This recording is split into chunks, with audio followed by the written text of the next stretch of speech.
Ya, shalom, selamat malam.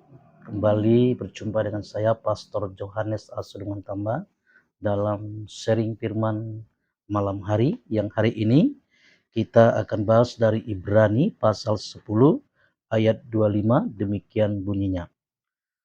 Janganlah kita menjauhkan diri dari pertemuan-pertemuan ibadah kita seperti dibiasakan oleh beberapa orang, tetapi marilah kita saling menasihati dan semakin giat melakukannya menjelang hari Tuhan yang mendekat. Puji Tuhan. Dikatakan janganlah kita meninggalkan persekutuan-persekutuan ibadah kita seperti yang biasa dilakukan orang lain. Tapi marilah kita semakin giat melakukannya dan menasihati karena menjelang kedatangan Tuhan sudah dekat. Ada kata larangan yang sama dengan kata perintah supaya kita jangan mau meninggalkan persekutuan-persekutuan ibadah kita. Seperti yang dibiasakan oleh orang lain. Ternyata dulu pun sudah ada tipe-tipe orang yang suka meninggalkan persekutuan ibadah dengan Tuhan, yang merasa tidak penting untuk bersekutu beribadah kepada Tuhan. Padahal itu suatu hal yang penting, di mana ketika kita beribadah itu sama kita sedang mempersiapkan diri kita untuk menyambut kedatangan Tuhan.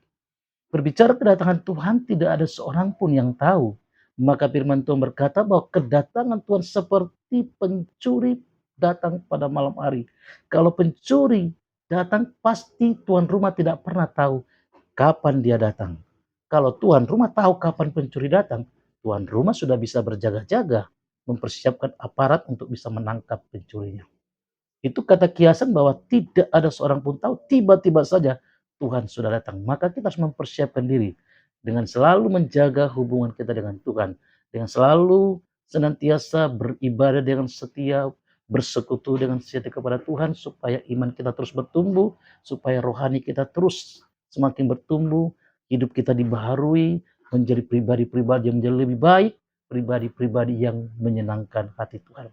Bahkan ada yang dikatakan semakin giat melakukannya. Berarti kata giat adalah melakukan sesuatu yang terus menerus. Bahkan ada juga dikatakan hendaklah engkau saling menasihati. Kalau menasihati itu masih agak halus. Kalau dalam bahasa King James ya, menasihati itu exhorting, mendesak. Maka kita harus mendesak satu sama lain. Artinya kita peduli dengan orang lain yang malas beribadah. Kita desak, kita ajak seperti paksaan, tetapi dengan tekanan-tekanan, ayo ibadah. Ibadah itu penting. Bagaimana kalau Tuhan datang? Apa engkau sudah siap-siap? Jadi kita kayak ngotot gitu untuk membawa mereka datang beribadah kepada Tuhan. Ada rasa kepedulian supaya orang lain tidak binasa karena meninggalkan hubungannya dengan Tuhan, persekutuannya dengan Tuhan. Kenapa kita harus giat melakukan ibadah kita? Dikatakan karena mendekatnya menjelang kedatangan Tuhan. Jangan sampai ketika Tuhan datang kita belum siap. Seperti contoh perumpamaan 5 gadis bijaksana, 5 gadis bodoh. Sama-sama membawa pelita, tapi 5 gadis bijaksana membawa pelita dan minyak, sedangkan gadis bodoh hanya membawa pelita, tetapi tidak membawa minyak. Arti membawa pelita adalah mereka memiliki firman Allah, tapi yang satu membawa minyak yang menggambarkan bahwa mereka memiliki roh yang terus membaharui hidup mereka.